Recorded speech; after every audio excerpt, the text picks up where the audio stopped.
Halo guys, Assalamualaikum warahmatullahi wabarakatuh. Saya Muhammad Afrizal dari Universitas Muhammadiyah Muarabungo, Fakultas Teknologi Kesehatan dan Sains, Prodi Bisnis Digital. Nah, pada pertemuan kali ini saya akan membahas tentang pengembangan dan pemberdayaan SDM.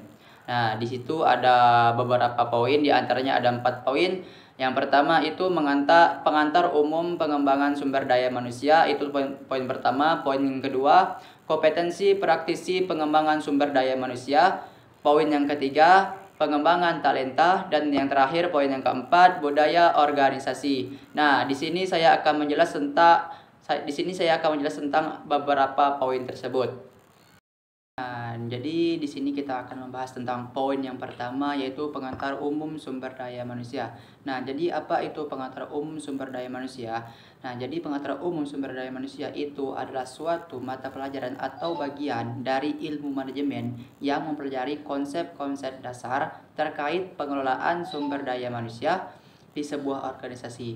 Materi ini yang diajarkan dalam pengantar umum sumber daya manusia umumnya mencakup konsep-konsep seperti rekrutmen, seleksi, pelatihan, dan pengembangan karyawan, dan lain-lain. Nah, di sini kita akan membahas tentang materi yang di pengantar umum sumber daya manusia. Yang pertama itu konsep dasar daya manusia. Yang kedua, peran sumber daya manusia dalam organisasi. Yang ketiga, proses rekrutmen dan seleksi karyawan. Yang ketiga, pelatihan dan pengembangan karyawan. Yang keempat, evaluasi kinerja dan manajemen kinerja. Yang kelima, kompetensi dan insentif karyawan. Yang keenam terakhir, manajemen konflik dan hubungan industrial. Nah, jadi pengantar umum sumber manusia itu bertujuan untuk memberikan pemahaman dasar kepada mahasiswa atau praktisi bisnis tentang bagaimana mengelola sumber daya manusia dengan efektif. Mata pelajaran ini penting dalam mempersiapkan individu untuk memahami peran penting seperti sumber daya manusia dalam kesuksesan sebuah organisasi. Nah, di sini selanjutnya kita akan membahas tentang poin yang kedua, yaitu kompetensi praktisi pengembangan sumber daya manusia. Nah, apa itu kompetensi praktisi pengembangan sumber daya manusia? Jadi, itu adalah suatu area penting dalam manajemen organisasi untuk meningkatkan kinerja dan produktivitas karyawan. Nah, praktisi ini mengembang SDM perlu memiliki beragam kompetensi praktis untuk berhasil dalam peran mereka. Nah, jadi ada kompetensi utama. Jadi kompetensi utama itu adalah yang pertama, pemahaman mendalam tentang SDM. Yang kedua, perencanaan dan strategi pengembangan SDM. Yang ketiga, pengelolaan kinerja. Yang keempat, pelatihan dan pengembangan. Yang kelima, manajemen perubahan. Yang keenam, keterampilan komunikasi.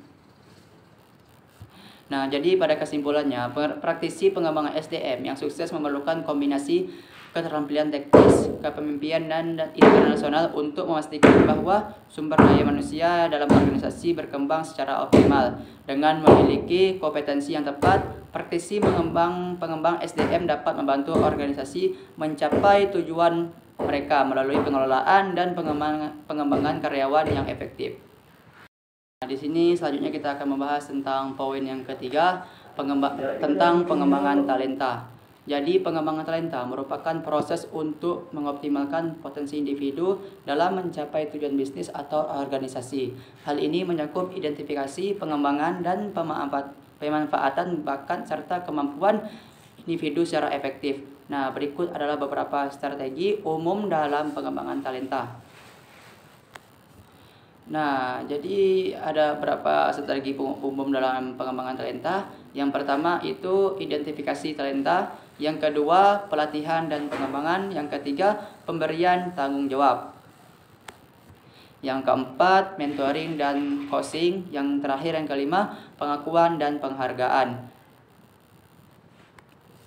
Nah, jadi pengembangan talenta yang efektif dapat membantu organisasi untuk mempertahankan karyawan berbakat, meningkatkan kinerja, dan mencapai tujuan jangka panjang.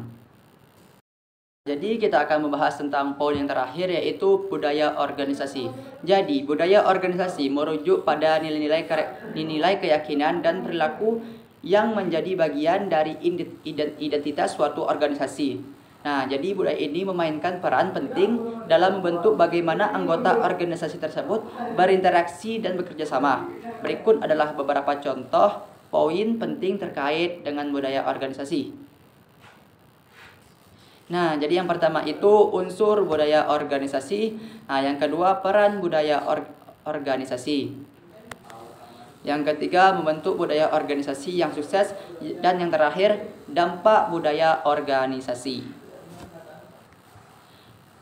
Jadi budaya organisasi merupakan aspek penting dalam keseluruhan kinerja dan keberhasilan suatu organisasi. Dengan memahami dan mengelola budaya organisasi dengan baik, organisasi dapat menciptakan lingkungan yang mendukung pertumbuhan, inovasi, dan keberlanjutan jangka panjang. Mungkin cukup sampai di sini pembahasan kita pada kali ini. Kurang atau lebihnya saya mohon maaf. See you next video. Bye-bye.